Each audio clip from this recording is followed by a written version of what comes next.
Hey everyone, welcome back to my channel. I am Donette, and my channel is all about just basically being empowered, being educated through the content that I share, forcing you to be your creative self, and also being impactful in the community to which you are living or to which you plan to transition into or to, relocate into. Thank you so much. So, you will probably see behind me my walls look a little bit different, and I'm not done. So, today I got up and I decided to repaint the background or repaint my walls. I am a decorator by heart, so changing things around isn't new for me, and so therefore, redoing the wall because I think that it's kind of old and I didn't want to see that color anymore. I just bought some paint and slapped it on today. So I'm still painting. I have to get to the top, and I'm sure my husband will have to come and redo all the lines because I'm really not good at not getting one set of paint on the other set of paint. So he'll probably have to just do the white line on top of the gray that I already have created up there, and I'm still not done, as you can see. Anyway, I just wanted to take a few minutes to come to you, and today's topic is really just very brief, actually. Um, I just um, I just was thinking about some stuff, and I'm like, oh, maybe I should share. Um, just about I think about a month ago, I was listening to a motivational tape and on YouTube, actually, some a recording on YouTube, and the guy was talking about people in our lives that constantly do not show up for us, but we're always showing up for them. People that sometimes I think they just sit around and you know wait to see if we fail. Um, and I'm always talking about to my students and trying to find out from them what, as they get older, because they're college students, and as they move from high school to college, um, in terms of how they perceive friends and how they, what it is that they look for in friendship. And do they have a certain type of requirements to have someone enter, to have folks enter their circle. I learned on Oprah some time ago that we must protect our circle. We must protect the energy that is within.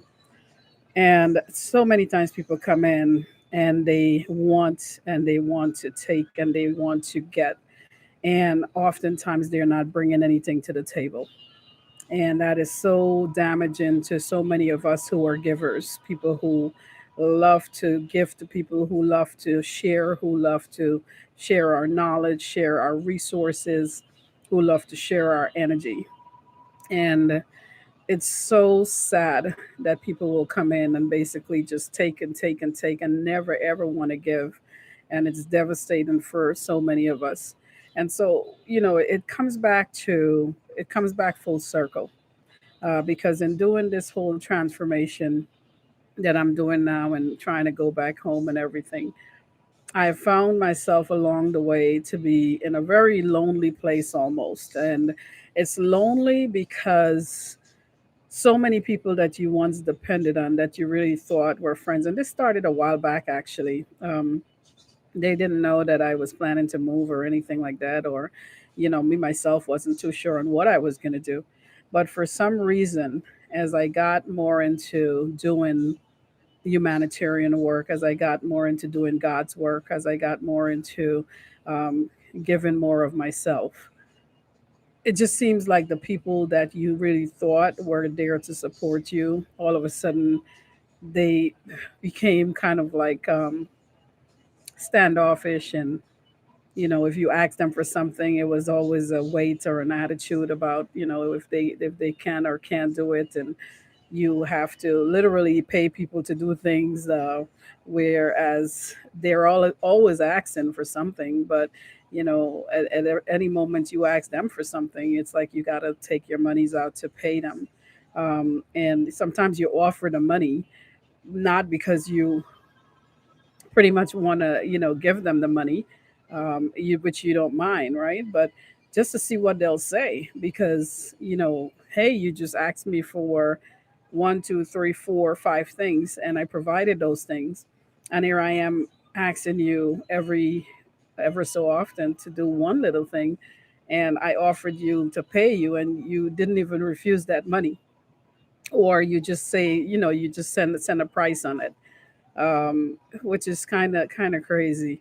But it just goes to show, and so in listening and in planning, listening to what these people are saying to you, you have to know who to continue to bring into your circle, and who to continue to give your energies to and your resources to.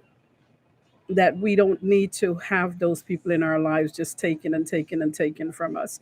They say there are those of us who are givers, and there are those of us who are takers.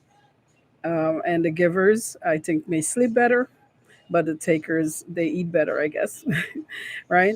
So they're constantly taken from other people.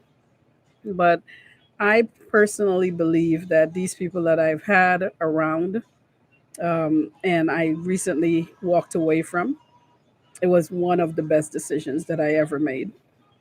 Not because of the fact that they were terrible people, but I think in this day and age, and I guess it's just biblical prophecy, that people really don't know um, how to be honest. They don't know how to be loving. They don't know how to receive, your goodness, and they don't know how to appreciate it. And I just faced a conversation the other day with someone I love dearly, and this conversation was all about, I guess, what they thought I'm doing, and or I should have done, and what someone else is doing versus what I was doing, and to make sure not to mess with my stuff because of the fact that they don't want to hear, my mouth or whatever. But I think people take your you spend a lot of money for things, you put things in place, and then people think it's okay to just violate you, to just take what they want, or to watch other people violate you and to not say anything about it. Up against people who are trying to take advantage of me doesn't mean that I'm being nasty. It just means that I have to speak up, because if you don't want to speak up for me, then I need to speak up, still hear and see me clearly. Um, but it's really a very sad situation. I tell my students all the time to run from people who don't know how to treat you well, run from people who don't know how to appreciate. There are people who are just basement people. They're dark, and they will drag you with them. Many years ago when I met my husband, I had a friend whom I thought was a friend. And one day, and this is just going through the process of thinking about people and how people just really don't appreciate other folks and their kindness and their love and their friendship and everything else. So sometimes you have to get rid of people just so you wouldn't have all that energy. And I'm really, really good. I have to tell you this. I'm really good at walking away from people. Years ago, I walked away from all my teenage friends, never looked back. The people that I grew up with, I should say.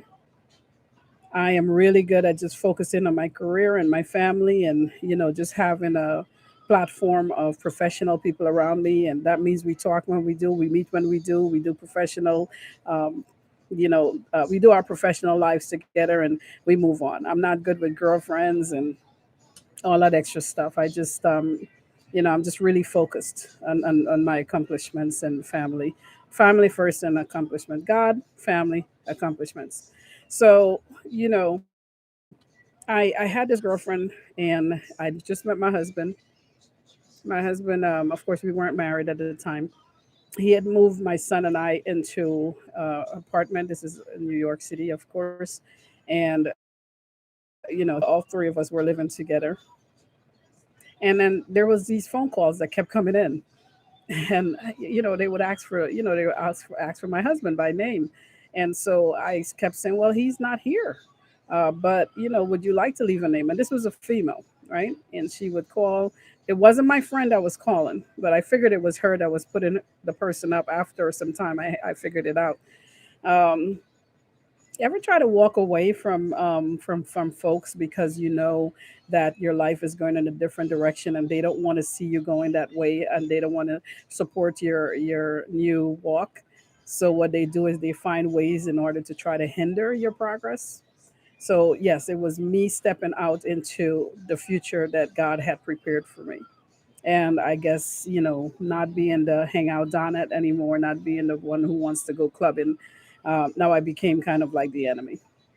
So eventually, this person called about 5 or 6 times, and I knew very well. I mean, I just met my husband; he was my boyfriend, and but I kind of understood that this isn't going to be something where it's going to be easy conversation with him.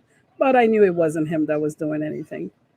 And all of a sudden, what I found out was that this girl was actually setting someone up to call my house.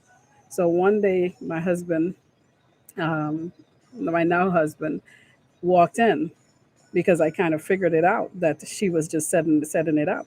And he figured it, him and I figured it out. So as soon as he walked in the door, this is the day that the person called. I said, "Hey," I said, "hold on." And I said, "He's here, why don't you talk to him?" So i um I actually held the phone and I said, "Lewis, here the phone goes, somebody's on the phone for you." And then the person says, "Hey," and then before he says anything else, that was it, she hung up. After that day we never got another call back again. Really, really, really strange.